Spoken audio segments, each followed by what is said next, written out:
So itong Action, yung pinaka wide angle natin, meron tayong Insta 360. So 360 field of view, mag-view mo dito. Tapos itong gamit natin na Instago, ito naman yung pinakamaliit na camera ngayon sa buong mundo. Very handy. Tinatawagan nilang run and gun. Mabilis kung magagamit. Ito siya. Tapos pwede mong ma-view.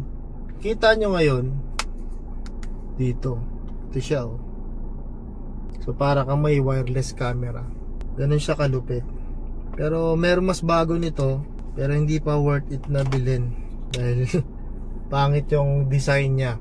Hindi katulad nito, very sleek, maliit. Hindi katulad nung bago ngayon na nilabas nila, square type.